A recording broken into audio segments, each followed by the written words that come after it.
Hello बच्चों, let's read the question. The question says in the figure A B is equals to A C, then prove angle A B D is equals to A. बच्चों, तो इस question के अंदर हमें क्या दे रखा है कि ए बी और ए सी दोनों इक्वल दे रखी है।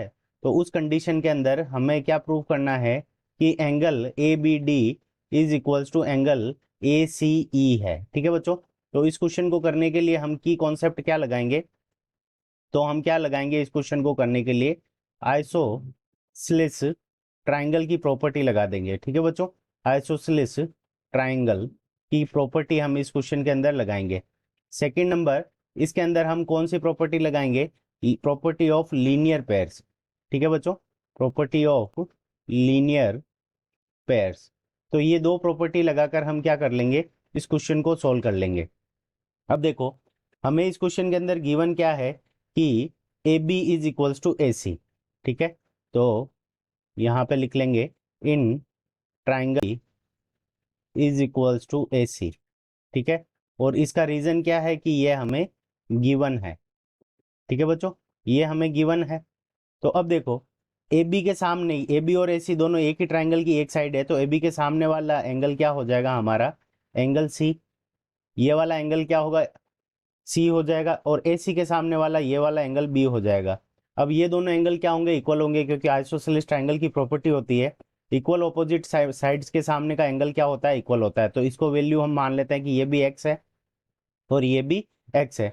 तो यहाँ से ये हमें गिवन है, यहाँ से हमें क्या हो जाएगा? इसका मतलब क्या हो जाएगा? एंगल बी, एंगल सी, इसको हम लिख सकते हैं angle angle A B C.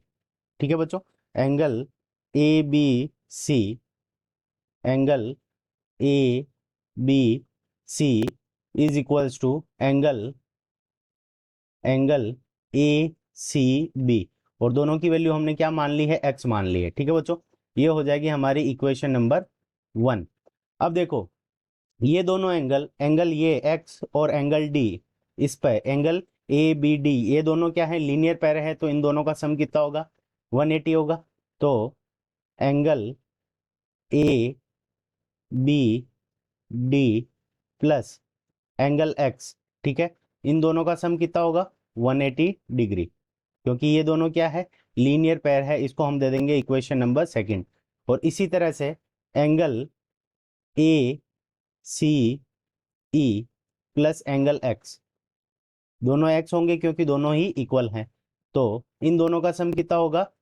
180 degree. अब देखो, यहाँ से अगर हम एंगल ए बी डी की वैल्यू कैलकुलेट करें, तो angle A B D is equals to क्या हो जाएगा हमारा? 180 डिग्री माइनस एक्स।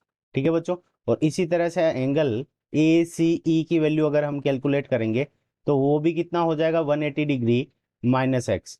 अब दोनों ही एंगल 180 डिग्री माइनस एक्स है, तो इसका मतलब ये दोनों एंगल इक्वल हो जाएंगे। तो यहाँ से हमारे पास में क्या आ जाएगा?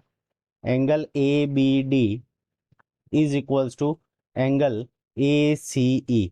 ये दोनों एंगल इक्वल आ गए। यही हमें क्या करना था? प्रूफ करना था। यानी दोनों एंगल क्या है? इक्वल है, ये हमें प्रूफ करना था। और ये दोनों एंगल हमारे इक्वल आ गए। तो this is our correct answer. I hope you understood it well. Best of luck. Thank you.